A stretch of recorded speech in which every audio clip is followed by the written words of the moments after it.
दोनों हाथ उठाओ मेरे से। हमारा निशान, जोर से बोल लो, है हमारा निशान। देश की रक्षा कौन करेगा? संविधान की रक्षा कौन करेगा? आरक्षण की रक्षा कौन करेगा? लोकतंत्र की रक्षा कौन करेगा? बहन बेटियों की रक्षा कौन करेगा?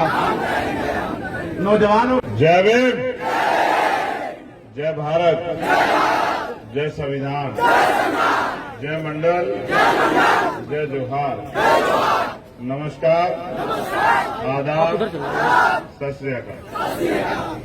मैं सबसे पहले तो खड्डा की महान जनता का और इसके आसपास के क्षेत्र के सभी लोगों का बहुत बहुत धन्यवाद देता हूं कि वो एक बहुत लंबे समय से इंतजार कर रहे हैं। बहुत बहुत धन्यवाद आप सब लोगों का।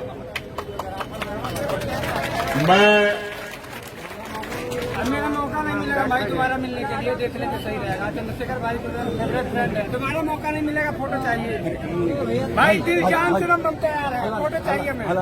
कल सिद्धार्थनगर था, सिद्धार्थनगर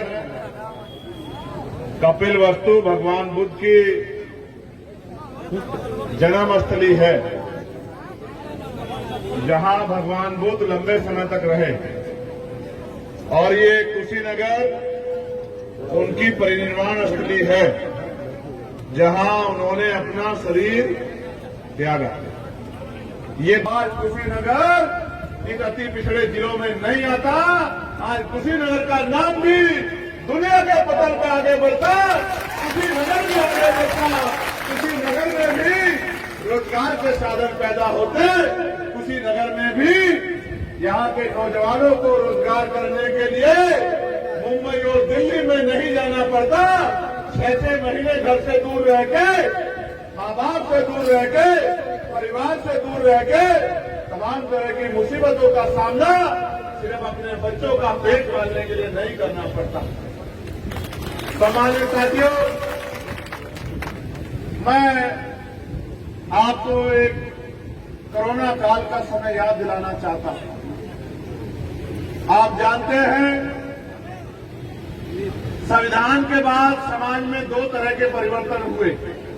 एक, पहला परिवर्तन कि आरक्षण की वजह से जिन परिवारों में सरकारी नौकरी आई, उन परिवारों में सरकारी नौकरी के बाद सुविधाएं भी आई। उनके बच्चों को सरकारी स्कूल की जगह प्राइवेट में जाने का मौका मिला, अच्छा खाना, अच्छा पीना और सुख सुविधाएं मिली। एक समाज में 10, 12, 15% लोगों में एक बदलाव हुआ।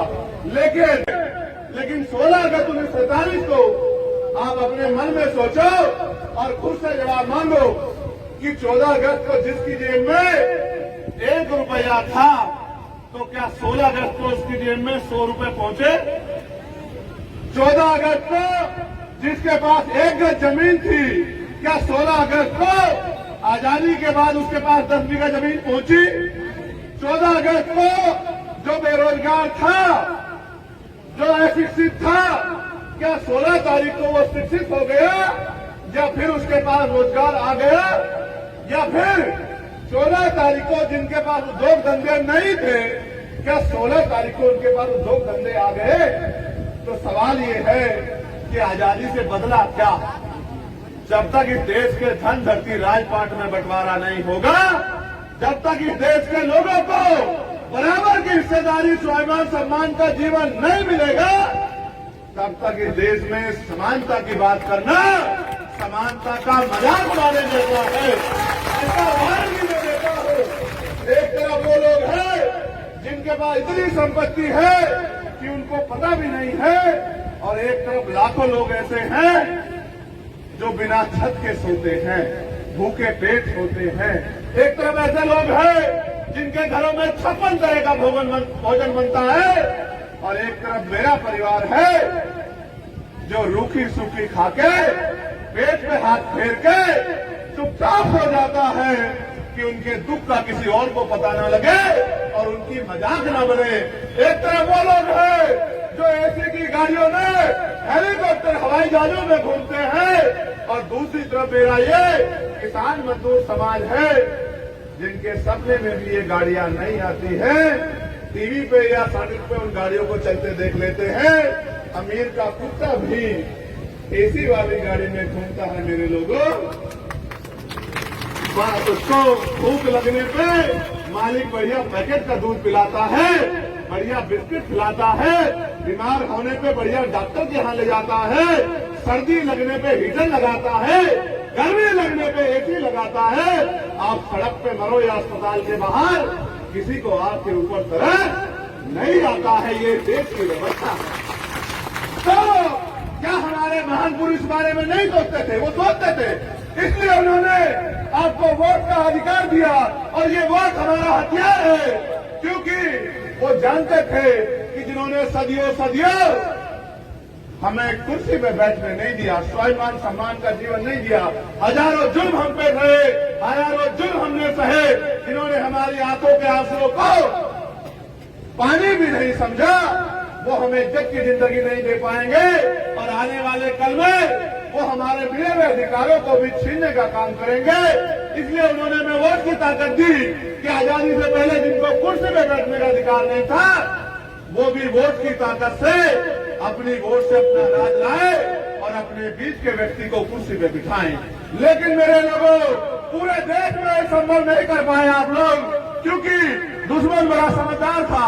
वो ये जानता था जब बाबा साहब ने वोट का अधिकार दिलाया, वो चिंता में पड़ गया। उनको लगा जो कल तक हमारे पैर की जूती थे, जिसमें हम शोषण करते थे, कल वो संविधान की वजह से हमारे बराबर में बैठेंगे। तो उन्होंने कहा इसका तोड़ क्या है? तो तोड़ ये निकाला कि इनके पास वोट है और हमारी जेब में नोट है, हम इनके वोट को नोट से खरीद लेंगे। बाबा साहब समाज को समझाते हुए जाते कि भाई ये वोट हथियार है, इसका प्रयोग करके पिछलग्गू मत बनो, कुर्सी में बैठो। एक बच्चे से भैया 400 रुपए 200 करोड़ रुपए इकट्ठा किया और इन गरीबों को धूल फाकने के लिए छोड़ दो।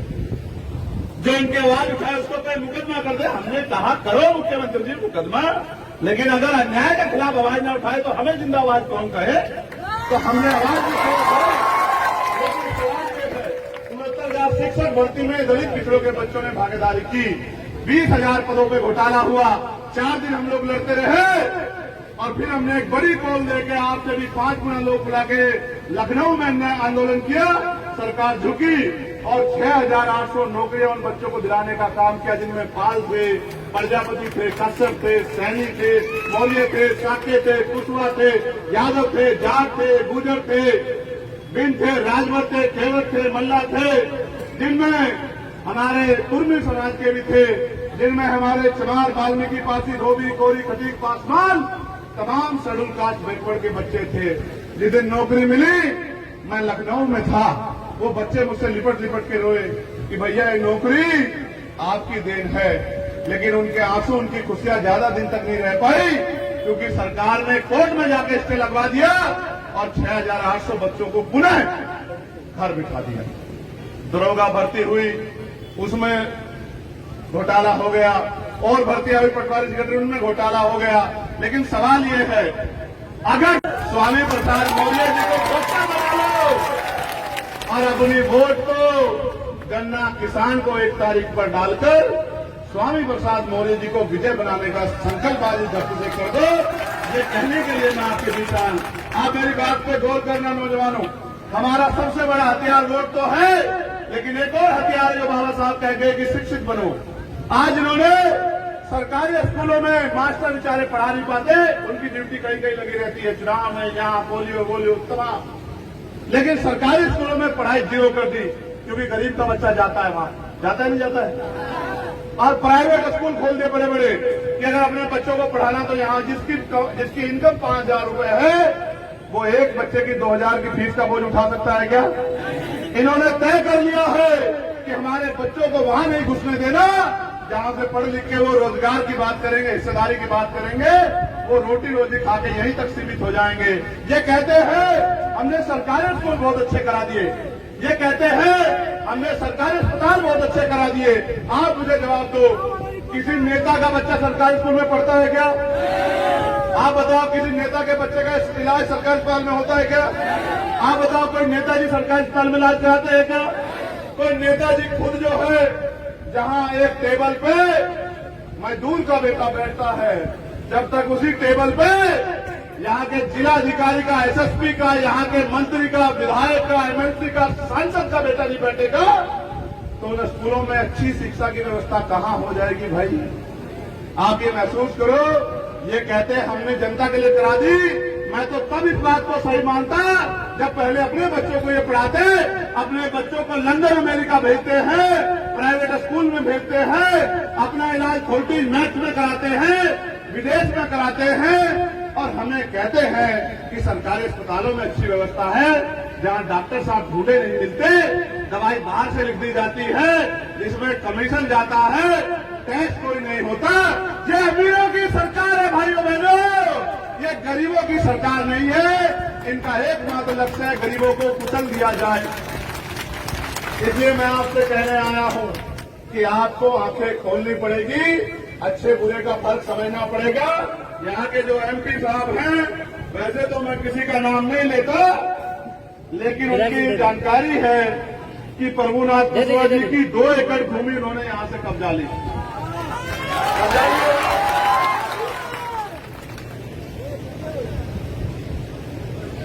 अब ये बताओ, जमीन दिए तो नहीं, जमीन कब्जा तो सकते हैं डंडे के जोर पे। ये पुलिस के लोग बेचारे मजबूर हो जाते हैं, कहते हैं जिसकी सरकार होती उसकी पुलिस होती है। यही तो से हम लोग जीत के पे दिल्ली आ रहे हैं। पुलिस के लोगों को 8 घंटे की ड्यूटी मिले, सप्ताह में 1 दिन छुट्टी मिले, वेतन विसंगतियां दूर हो, और इनको भी जहां ये ड्यूटी हो वही एक कॉलेज बना के, हॉस्पिटल बना के इनके बच्चों को भी अच्छी शिक्षा लेने में मदद की जाए। इस बात के लिए भी हम लोग आवाज उठाएंगे, क्योंकि हम तो हर शोषित की आवाज उठाने वाले हैं। मेरे सामने कई और चीजें रखी हैं कि पडरौना चीनी मिल भाजपा सरकार ने बिकवा दी। कुशीनगर एयरपोर्ट 2 वर्ष पहले लोकार्पण किया, किंतु नहीं, ये सच नहीं कि आज तक जहाज नहीं चला। मैं कुशीनगर से एक बार गया, मैं झूठ नहीं बोलता हूँ भाई। ये बंद हो गया। हाँ, मगर बंद करवा दिया। मैंने सोचा यहाँ आना था कि जहाज से चलूंगा, लेकिन जहाज क्या, जितने पोर्ट थे, एयरपोर्ट थे, रेलवे थी, बीएचएल थी, बीएसएनएल था, वो सारा ही तो बेच दिया अडानी अंबानी को। अब तो से हम लोग जीत के पे दिल्ली आ रहे हैं। पुलिस के लोगों को 8 घंटे की ड्यूटी मिले, सप्ताह में 1 दिन छुट्टी मिले, वेतन विसंगतियां दूर हो, और इनको भी जहां ये ड्यूटी हो वही एक कॉलेज बना के, हॉस्पिटल बना के इनके बच्चों को भी अच्छी शिक्षा लेने में मदद की जाए। इस बात के लिए भी हम लोग आवाज उठाएंगे, क्योंकि हम तो हर शोषित की आवाज उठाने वाले हैं। मेरे सामने कई और चीजें रखी हैं कि पडरौना चीनी मिल भाजपा सरकार ने बिकवा दी। कुशीनगर एयरपोर्ट 2 वर्ष पहले लोकार्पण किया, किंतु नहीं, ये सच नहीं कि आज तक जहाज नहीं चला। मैं कुशीनगर से एक बार गया, मैं झूठ नहीं बोलता हूँ भाई। ये बंद हो गया। हाँ, मगर बंद करवा दिया। मैंने सोचा यहाँ आना था कि जहाज से चलूंगा, लेकिन जहाज क्या, जितने पोर्ट थे, एयरपोर्ट थे, रेलवे थी, बीएचएल थी, बीएसएनएल था, वो सारा ही तो बेच दिया अडानी अंबानी को। अब कहां से जाए हवाई जहाज में, आप बताओ ना भाई। वो लगाए टैक्स वहां मजबूत। मैं आपसे कह रहा हूं मेरे भाइयों बहनों, मेरी माँ, आपने पिछले 4 घंटे बड़ी शिद्दत से यहां बैठ के हमें सुना, पसीने पसीने आप हो गए, हमने देखा। हम ये चाहते हैं कि इस क्षेत्र में इंडस्ट्रियल एरिया लगे, और high school, inter, BTech, MTech, ITI, polytechnic, MBA, MCA, BCA, BBA, तमाम नौजवानों को, बहनों को रोजगार की व्यवस्था इस क्षेत्र में हो कि मुंबई और दिल्ली उन लोगों को ना जाना पड़े। हम ये चाहते हैं कि महिलाओं के लिए कुटीर उद्योग लग के घर पे रोजगार की व्यवस्था हो, जो उनको सर पे ईंटें ना उठानी पड़े, किसी के खेत में बाबू के मजदूरी ना करनी पड़े, कोलू के भट्टे पे काम ना करना पड़े, दूसरे प्रदेशों में जाके पसीना ना बहाना पड़े, आपको भी इज्जत सम्मान की जिंदगी मिले, तो आपका बेटा आपसे वादा करता है कि हम संघर्ष करेंगे कि क्षेत्र में कुटीर उद्योग लगा के हमारी माओ बहनों को रोजगार मिलने का काम हो, उनको सम्मान की जिंदगी मिले। और 500 रुपए की पेंशन देती है सरकार विधवाओं को, विकलांगों को, वृद्धाओं को। भैया ये पानी की बोतल जो रखी है दिए उठा के, ये 20 रुपए की आए, 1 लीटर पानी की 20 रुपए की भैया।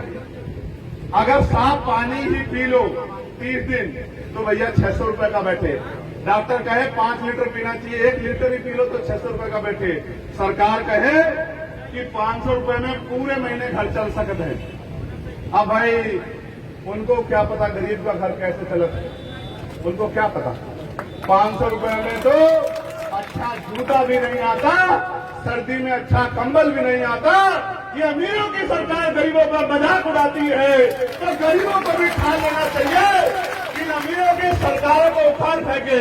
और मैं आपको एक और बात बताता हूं अंदर की, कि स्वामी प्रसाद मौर्य हार जाए और भाजपा चाहे जीत जाए, इसके लिए भी दूसरी पार्टियों के लोगों ने बहुत सारे षड्यंत्र किए हैं।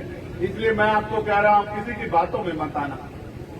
यहाँ बड़े बड़े नेता आएंगे 28-29 तारीख में, पल्ले पसार के वोट मांगेंगे, आपको भाई बहन बताएंगे, लेकिन ये कभी नहीं बताएंगे कि जब एनआरसी में जुल्म होगा, खाल खींची जाएगी महिलाओं की, मेरी बहनों माओ की, तो जमा मस्जिद पे जाके चंद्रशेखर आजाद लड़ता है। 29 दिन तक जेल चंद्रशेखर आजाद काटता है। तबलीगी जमात का मामला आता है, मौलाना साद का मामला आता है, मौलाना कलीम सिद्दीकी का मामला आता है, नासिर जुनैद को राजस्थान में पीट के मार दिया जाता है। जब अखलाक का मामला आता है, पहलू का मामला आता है, नजीब का मामला आता है, नजीर का मामला आता है, तो उनकी माओ के आंसू पोंछने के लिए अकेला चंद्रशेखर आजाद खड़ा होता है। अब ये नेता ऐसे सर में पल्लू रख के घर में जाके छिप जाते हैं। मैं चंद्रशेखर आजाद आपसे दोनों हाथ जोड़ के मदद मांगने आया हूं। मैंने अपने चुनाव में किसी के हाथ नहीं जोड़े, ईमानदार से बता रहा हूं, आप देख लेना, पता करा लेना, मेरा नेचर है। लेकिन क्योंकि मैं समझता हूं कि स्वामी प्रसाद मौर्य जी का पार्लियामेंट में आना कितना जरूरी है। जब मैं सरकार का कुंडा बंद किया करूंगा तो ये खोल दिया करेंगे, और जब ये बंद किया करेंगे तो मैं खोल दिया करूंगा। आज जो विपक्ष के लोग कहते फिर रहे हैं कि संविधान बचाना है, बचाना है, बचाना है, बचाना, आरक्षण बचाना है, बचाना है, लोकतंत्र बचाना है। भैया मगर तुम तो यहीं थे, इतनी बड़ी बड़ी पार्टियां लेके क्यों नहीं रोक पाए इनको? क्यों नहीं रोक पाए? 2 बार में ये लोग कामयाब हो गए, क्यों नहीं रोक पाए?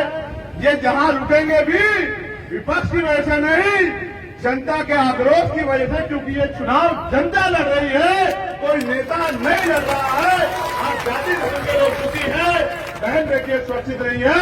हाथरस की घटना आपको याद होगी और मेरी पीठ पे पड़ी एक लाठी आपको याद होगी। इसलिए मैं आपसे कह रहा हूं, संविधान बचाना है, लोकतंत्र बचाना, आरक्षण बचाना है, लेकिन उसके साथ साथ नौजवानों को रोजगार भी दिलाना है, महंगाई से निजात भी दिलाना है, आपकी छीनी हुई जमीन भी दिलानी है, और आपको आगे बढ़ने के अवसर भी दिलाने हैं।